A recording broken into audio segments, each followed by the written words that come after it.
Poki, Podcast Kristen 2 YSKI. Bincang-bincang edukasi ada di sini. Shalom. Selamat siang Bapak dan Ibu serta anak-anak yang sedang ada di rumah, yang sedang menonton live Instagram Kristen 2 YSKI. Apa kabar? Semoga yang di rumah sehat ya, sehat, semangat dan bahagia hari ini ya. Nah, Bapak Ibu serta anak-anak yang di rumah yang saat ini sedang menonton live Instagram kami, jumpa lagi di acara Kristen 2 YSKI Poki, Podcast Kristen 2 YSKI. Bincang-bincang edukasi ada di sini. Nah, Bapak Ibu serta anak-anak yang ada di rumah ya, siang hari ini yang cerah begitu ya, kita akan membahas satu tema yang sangat seru, yang menyenangkan juga ya. Tentang tema kita adalah gagal bukan aib. Nah, dalam podcast kali ini kita akan membahas bahwa kegagalan bukanlah hal yang memalukan. Kegagalan bukan akhir dari dunia kita ya, Bapak Ibu serta anak-anak, tetapi diharapkan untuk orang tua serta anak-anak semua, kita harus lebih menghargai proses dan karakter yang ditanamkan untuk anak-anak kita. Nah, nanti selama bincang-bincang dengan tamu-tamu kita, Bapak Ibu serta anak-anak yang ingin bertanya, ingin komentar, boleh ketik di kolom komentar sehingga pertanyaan dari Bapak Ibu serta anak-anak bisa kami bacakan di akhir sesi, begitu ya. Nah, siang ini tamu kita ada dua, Miss Ayu dan Osvaldo ya. Halo. Ya, salam dulu, disapa dulu teman-temannya yang di rumah ya. Salam teman-teman, saya Osvaldo. Ya, Osvaldo ini dari kelas 6 SD Kristen 2 YSKI. Dan ada Miss Ayu ya. Halo, selamat siang Bapak Ibu dan anak-anak yang ada di rumah. Saya dari Biro Konsultasi Psikologi Autonomous Counseling Center di bawah naungan YSKI di Jalan Sidodadi Timur, Miss. Oh ya. Halo. Nanti bisa mampir-mampir ya. Boleh. Iya. Oke. Nah, Bu Ayu dan Osvaldo, sesuai dengan tema kita siang hari ini, kita akan membahas tentang kegagalan ya. Kegagalan itu bukan akhir dari dunia kita ya, Bapak Ibu serta anak-anak semua. Nah, Miss Reti mau tanya dulu nih sama Osvaldo. Osvaldo pernah nggak mengalami yang namanya gagal atau kalah dalam lomba atau mungkin remedi? Pernah nggak, Os? Pernah, pas itu remedi matematika dan terus lomba saya kalah. Oh, pernah kalah ya. Kalau Osvaldo itu pernah kalah lomba ya waktu itu ya, Os? Pernah remedi juga katanya. Nah, Osvaldo ketika Osvaldo kalah atau remedi atau belum mencapai tujuan yang diinginkan, perasaannya Osvaldo itu bagaimana ya? Sedih, kayak kecewa gitu, saya kalah, terus takut orang tua marah. Oh, sedih, kecewa, takut juga ya, Os? Iya. Oh, berarti perasaannya campur-campur gitu ya, Os, waktu kalah gitu ya. Nah, pertanyaan ke Bu Ayu nih. Ya, Miss. Bu Ayu, pernah nggak ya, ini kan Bu Ayu sering menjumpai konsultasi begitu ya, pernah nggak menjumpai orang tua atau siswa-siswi yang merasa perasaannya itu resah, gelisah ketika menghadapi sebuah kegagalan? Ya, wah banyak ya, dari usia anak-anak ya, orang tuanya membawa ke tempat kami karena tidak bisa mengikuti pembelajaran misalnya, atau mungkin anak yang remaja ya merasa gagal, merasa stres, bahkan depresi ya karena kegagalan yang mereka alami juga ada, Miss. Jadi campur-campur ya, banyak yang anak-anak juga, remaja juga ada, bahkan dewasa ya. Jadi tidak menutup kemungkinan usia dewasa juga mengalami kegagalan dan sulit menerima begitu. Oh, berarti usia dewasa pun juga sulit menerima kegagalan juga ada ya, Iya, Bu Ayu ada ya? juga. Oke. Lah, terus Bu Ayu, seharusnya bagaimana kita sebagai orang tua ini ya Bu Ayu ya, ketika melihat anak kita itu belum bisa mencapai apa yang dia inginkan, belum bisa sukses begitu. Apa sebagai orang tua tuh kita harus bagaimana sih Bu Ayu? Ya, kalau ini konteksnya sebagai orang tua terhadap anak ya yang mengalami kegagalan nih bagaimana? Kalau saran saya sih Bapak Ibu ya, kegagalan itu pasti dialami banyak orang ya. Semua orang ya, menurut saya tidak ada orang yang tidak pernah gagal. Yang paling penting respon kita terhadap kegagalan yang dihadapi anak adalah jangan buru-buru khawatir ya, jangan buru-buru marah, dan kita perlu lihat standar yang kita pakai untuk menilai itu standarnya siapa. Apakah itu memang sesuai dengan kemampuan anak, ataukah memang standar kita yang kita harapkan terlalu tinggi. Jadi perlu mencek ya Miss ya. Oke. Jangan buru-buru khawatir gitu, walaupun saya tahu Bapak Ibu pasti khawatir menghadapi itu. Karena kenapa kita tidak perlu buru-buru khawatir? Dengan kita panik, kita khawatir ya, perasaan kita campur aduk, nggak bisa menerima, itu akan membuat kita tuh marah sama anak. Dan marah itu tidak membuat anak menjadi termotivasi dalam belajar. Tidak membantu sama sekali, Malah Miss. tidak membantu ya, Miss? Iya, betul sekali. Jadi memang jangan buru-buru takut, khawatir, maupun marah tadi, Miss. Oke. Nah, Bu Ayu, kalau kita sebagai orang tua ya, kita posisikan kita sebagai orang tua. Ketika melihat anak-anak kita gagal, kalau kita tidak perlu takut, kita tidak perlu terburu-buru mengambil kesimpulan atau keputusan. Lah, terus sebagai orang tua ini ya, bagaimana sih seharusnya memotivasi anak kita jika belum mendapatkan hasil yang maksimal? Kadang kan orang tua kan ini ya, maksudnya ketika melihat anaknya belum berhasil atau kalah dalam lomba, mungkin beberapa orang tua udah emosinya meluap-luap begitu ya Bu Ayu. Bagaimana cara memotivasinya ini Bu Ayu? Iya, jadi jangan buru-buru khawatir, jangan buru-buru marah. Kita memang sebagai orang tua perlu mencari solusi, iya gitu ya. Tetapi respon kita terhadap masalah itu perlu kita kendalikan dulu Bapak Ibu. Lalu bagaimana untuk memotivasi? Kalau memang ini anak udah berulang kali dapat nilainya jelek terus gitu ya. Kita masa nggak boleh khawatir begitu ya. Oke. Nah, kalau anak mengalami nilai jelek atau gagal di seringkali begitu ya, kita perlu lihat, kita perlu membangkitkan motivasi anak dari apa yang mereka bisa. Berangkat dari kemampuan mereka, cari satu kelebihan yang mereka punya, satu kelebihan itu yang kita apresiasi Bapak Ibu. Jadi kita puji. Memang sih Osvaldo nilai matematikanya belum gitu bagus ya Os ya. Tapi Osvaldo pasti punya kelebihan dinilai apa, Os? Mungkin B-Indo. Nah, Indonesia. Bapak Ibu bisa puji nih. Mami tahu nih Osvaldo matematikanya belum bagus, tapi kamu hebat loh, bahasa Indonesiamu keren nih nilainya. Nah, kita perlu puji Miss supaya anak itu tidak merasa bersalah ya, bahwa dia nilainya jelek terus nih di mata pelajaran matematika misalnya. Jadi perlu puji. Selain itu kita perlu turunkan standar sebagai orang tua. Untuk memotivasi anak, jangan pakai standar kita untuk menilai keberhasilan anak. Misalnya Osvaldo nih mestinya nilainya tuh bisa segini gitu. Nah itu menurut Bapak Ibu, mungkin bagi Osvaldo itu tuh udah wah perjuangan yang sangat keras nih. Nah kita perlu turunkan standar dan membuat yang mudah dulu buat Osvaldo. Misalnya nilai matematika kamu bisa nilai berapa Os? Bisa sampai berapa? bisa sampai 100 kalau mencongat.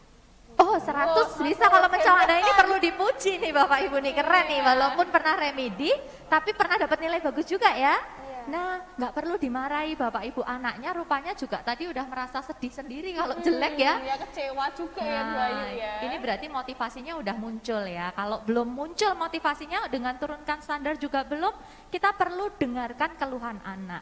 Sebetulnya apa yang menjadi kesulitan terdalam anak. Bahkan kita bisa memberikan bantuan jika itu dimungkinkan. Bantuan ini berupa apa? Berupa mencari masalah kenapa anak ini nggak bisa di situ. Kita perlu terjun langsung gitu ya sebagai Bapak Ibu, ini perlu ngerti yang menjadi kesulitannya tuh apa. Oh, matematika selama ini Osvaldo hanya menghafalkan rumus misalnya. Rupanya dia nggak benar-benar latihan nih misalnya. Nah itu kita perlu kasih bantuan. Bila perlu itu bisa dilakukan juga. Itu Miss cara memotivasinya. Oke, wah berarti kita sebagai orang tua juga perlu terjun langsung ya Bu Ayu ya. Betul sekali. Di dalam membelajari anak ya, kita juga harus Miss. tahu sampai mana nih ya, sampai mana kemampuan anak-anak kita ya, sehingga ketika gagal, ketika belum bisa mencapai tujuan yang diinginkan, tapi kita sudah bisa melihat usahanya, begitu ya Bu Ayu ya. Nah mungkin saya mau nambahin juga Miss. Boleh. Nah karena ini usia anak-anak ini kan rentangnya cukup banyak ya, dari mungkin TK, SD, begitu SD aja dari kelas 1 sampai kelas 6. Nah mungkin yang perlu kita perhatikan Bapak Ibu, usia kritis untuk anak bisa mandiri belajar itu ada di kelas 4 SD.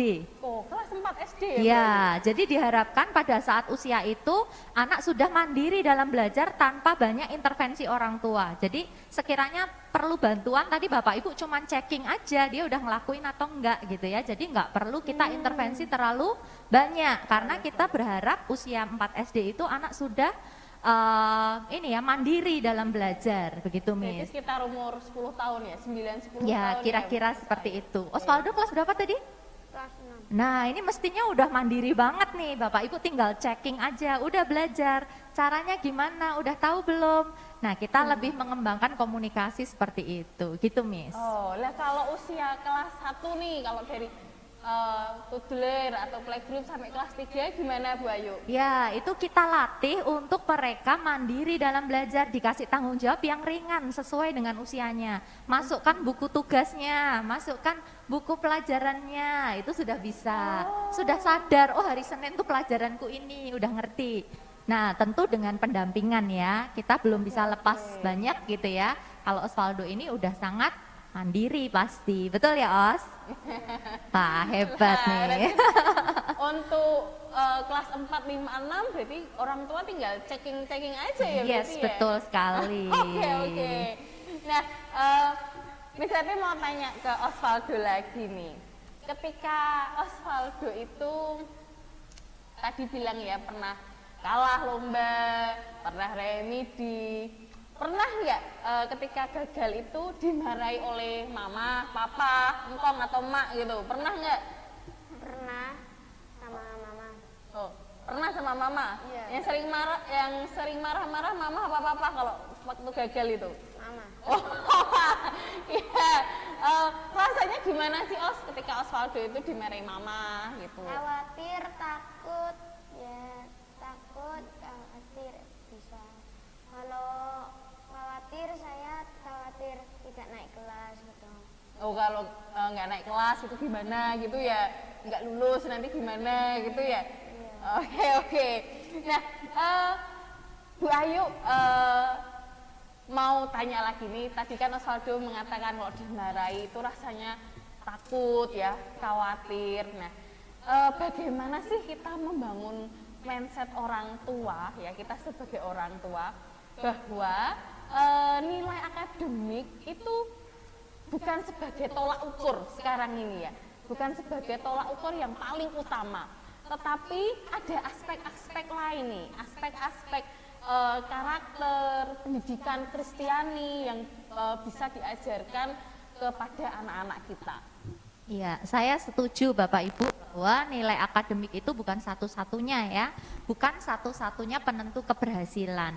Tetapi memang kita perlu tetap memotivasi mereka untuk mereka mendapatkan nilai yang excellent gitu ya. Jangan terus, oh yang penting karakternya jujur, nilainya nggak bagus nggak apa-apa. Ya bukan begitu ya, artinya kita tetap memotivasi mereka, bahkan mereka itu punya daya juang. Ini karakter ya, karakter yang mau terus berjuang. Nah ngomong-ngomong soal yang Miss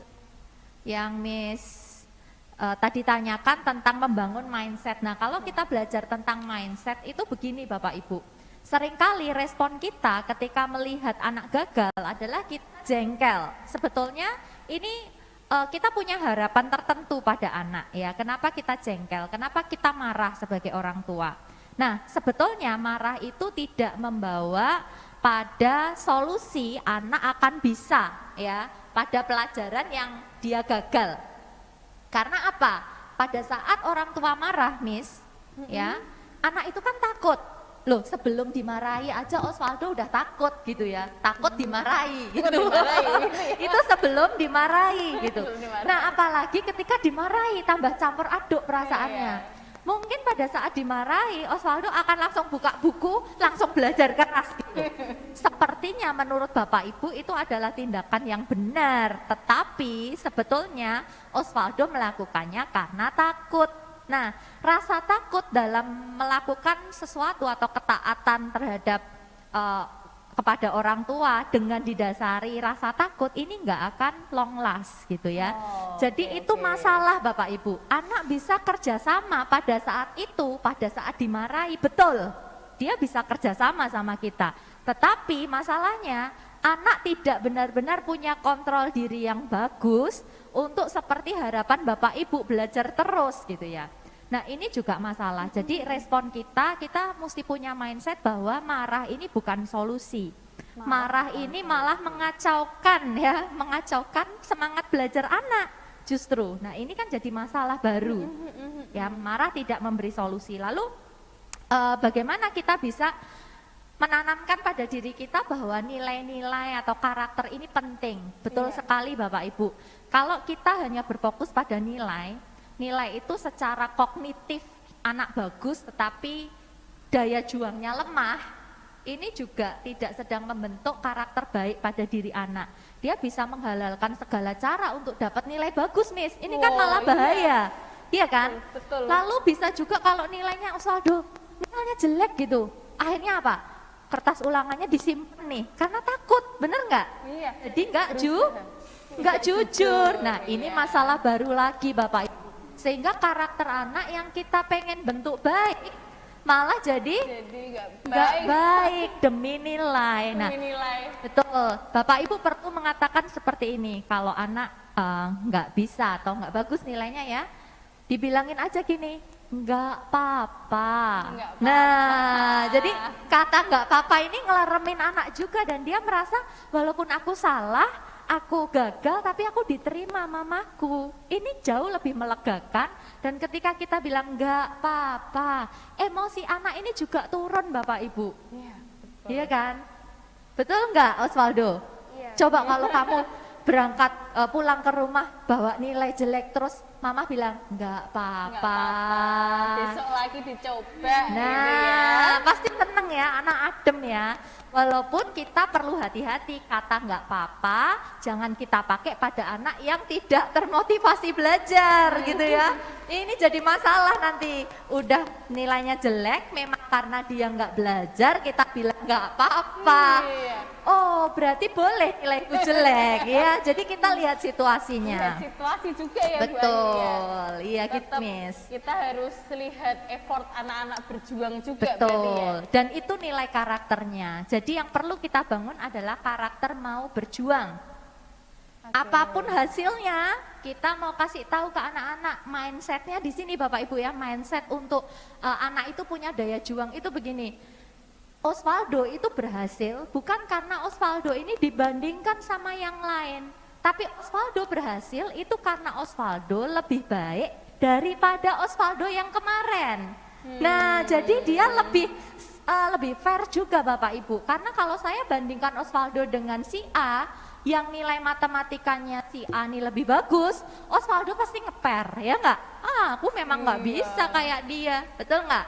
Tapi kalau Miss Ayu nih sebagai yang memotivasi Osvaldo, kemarin nilai matematikanya berapa yang remedi itu? 71. Besok kamu pengen dapat nilai berapa? Di atas 80 lah. Wah, beneran Osvaldo segitu bisa? Coba cari angka yang kira-kira Osvaldo berjuang tapi Osvaldo yakin mencapainya. Jangan jauh-jauh dari 71, berapa kira-kira? Tapi harus bisa loh. 95. Walah tambah tinggi. Bapak Ibu bisa ajarkan dia menetapkan target. Artinya kalau habis dari 71, jangan 95 kayak gitu. Waduh stres anaknya ya. Mestinya jangan jauh-jauh angkanya. Kira-kira berapa? 79. Nah boleh ya. Boleh. Naik berapa? 8 skor ya. 8 skor. Nah, kita ajari dia tangga sukses dari yang Osvaldo sebelumnya menjadi Osvaldo kemudian itu nilai berapa yang dia mau raih, kita bisa kembangkan komunikasi seperti ini dan Osvaldo yang menentukan. Jadi kan tanpa tekanan gitu ya. Kalau terlalu tinggi Bapak Ibu bilang jangan tinggi-tinggi, yang penting bisa dulu supaya anak nggak frustasi. Kalau 79 Osvaldo yakin bisa? Ya, yakin ya. Yakin. Nah, dia jadi semangat tuh, gitu Miss. Oke. Wah ternyata kita harus ini ya, tetap tidak boleh melabel anak ya. Kita harus lihat effort anak-anak juga, bagaimana anak-anak itu berjuang. Kegagalan itu memang bukan akhir dari segala-galanya, begitu ya. Nah, untuk Osvaldo, Miss Heti mau tanya, kira-kira apa sih yang dilakukan Osvaldo ketika mengalami kegagalan? Apa yang dilakukan setelah itu begitu? Belajar berdoa dengan Tuhan, minta bantuan orang tua dan bertanya kepada guru. Wah, keren banget kamu. Belajar, minta bantuan guru dan Miss Rati tertarik satu kata, berdoa kepada Tuhan. Nah, ini Bu Ayu bagaimana sih menanamkan juga karakter Kristiani kepada anak-anak begitu ya ketika anak-anak mengalami kegagalan? Ya, jadi apa yang dijawab Osvaldo ini menurut saya komplit banget ya Bapak Ibu. Osvaldo ini sudah belajar takut akan Tuhan ya, karena ada ayat firman Tuhan juga ya bahwa apa Miss? Bahwa takut akan Tuhan adalah permulaan apa Os? permulaan dari pengetahuan. Nah, jadi kalau kita takut akan Tuhan, ya anak-anak diajar takut akan Tuhan sebetulnya sudah memiliki apa ya? Memiliki kemampuan untuk bisa menyerap pengetahuan. Jadi di dalam takut akan Tuhan itu sebetulnya anak tidak mudah putus asa karena dia percaya bahwa dia tidak sendiri ya, ada Tuhan yang memampukan. Nah, contohnya Osvaldo ini lewat doa ya, tadi kan dikatakan dia berdoa kepada Tuhan. Jadi memang Bapak Ibu kita perlu ajarkan karakter takut akan Tuhan kepada anak-anak kita. Bukan karena aku hebat, karena aku itu akan bikin sombong. Bukan juga aku nggak bisa karena memang aku nih nggak bisa, aku minder ya, jadi akhirnya minder. Itu karena apa? Dia sedang berjuang sendiri. Tapi bagaimana jika kita mengajarkan anak-anak tuh takut akan Tuhan? Sebelum belajar berdoa dulu, benar-benar minta Tuhan menyertai. Kalau nilainya bagus, anak akan bilang apa? Terima kasih Tuhan, puji Tuhan, benar nggak? Dan kalau Osvaldo gagal, udah berdoa gagal, terus bilang apa? Tuhan, aku mau mencoba lagi. Ya, anak-anak yang diajar takut akan Tuhan akan cenderung tidak mudah stres ya. Jadi tidak mudah frustasi karena dia tahu dia bersama dengan Tuhan ya, Tuhan menyertai. Nah, juga ketika anak-anak ini diajar takut akan Tuhan, dia akan memberikan excellent Bapak Ibu ya, memberikan pekerjaannya atau tugasnya ini dikerjakan dengan excellent. Kenapa? Karena dia bisa percaya bahwa apa yang aku lakukan ini untuk Tuhan, bukan untuk mamaku ya, bukan untuk papaku, bukan untuk guruku, tapi untuk Diri sendiri dan dipersembahkan kepada Tuhan, begitu. Wah, saya setuju sekali Bu Ayu ya. Kalau anak-anak dari sejak dini diperkenalkan dengan karakter Kristiani, takut akan Tuhan, maka segala sesuatunya yang anak-anak kerjakan itu anak-anak akan mengerjakan bukan untuk mama, bukan untuk papa ya, tapi mengerjakan segala sesuatunya itu untuk Tuhan ya, dipersembahkan untuk Tuhan semua. Nah, untuk Osvaldo nih, pertanyaan selanjutnya. Tolong dong Os, ini depannya teman-teman ya, Bapak Ibu semuanya. Tolong beri semangat untuk teman-teman yang pernah gagal ya, supaya teman-teman itu tidak takut lagi akan kegagalannya atau belum berhasil. Coba Os. Gagal itu tidak apa-apa, tapi tetap terus mencoba lagi karena itu untuk masa depan kalian semua. Wow, gagal itu nggak apa-apa, terus mencoba lagi karena untuk masa depan Bu Ayu. Yes, mantep nih. Mantep ya. Berarti sampai ini ya, kaget ya dengar jawabannya Osvaldo ya. Nah, untuk Bu Ayu sendiri, minta tolong beri tips nih Bu Ayu, tips yang bisa diberikan ke orang tua jika ada anaknya yang gagal atau putus asa, bagaimana untuk menyikapinya? Iya. Kalau saya mau orang tua melihat bahwa anak kita dipercaya Tuhan ya, lahir di keluarga kita itu nggak kebetulan Bapak Ibu. Karena apa? Kita tahu ya bahwa anak itu memang benar-benar anugerah. Jadi itu bukan kebetulan, dan karakter orang tua itu adalah karakter yang pas yang Tuhan pilih untuk melahirkan anak kita di keluarga kita. Dan percayalah bahwa anak-anak yang Tuhan taruh, titipkan kepada Bapak Ibu itu adalah anak-anak yang punya kelebihan ya. Dan one day gitu ya, mereka itu akan jadi pemimpin-pemimpin masa depan. Bayangkan kalau Bapak Ibu anaknya ini calon presiden ya, kira-kira kita marah-marahin setiap hari kalau dia nilainya jelek? Tentu tidak. Kita akan tahu dan sadar bahwa yang dititipkan Tuhan ini calon presiden. Kita akan benar-benar mendidiknya dengan sekuat tenaga kita dan menumbuhkan jiwa kepemimpinannya sampai itu benar-benar terjadi sesuai dengan rencana Tuhan. Kita perlu mengubah mindset kita bahwa anak kita tuh bukan manusia kecil begitu, tapi mereka tuh individu yang kita mesti hargai, kita mesti akomodir bagaimana perasaannya, kita perlu dengar, kita perlu bantu sebagaimana dia membutuhkan bantuan itu begitu ya.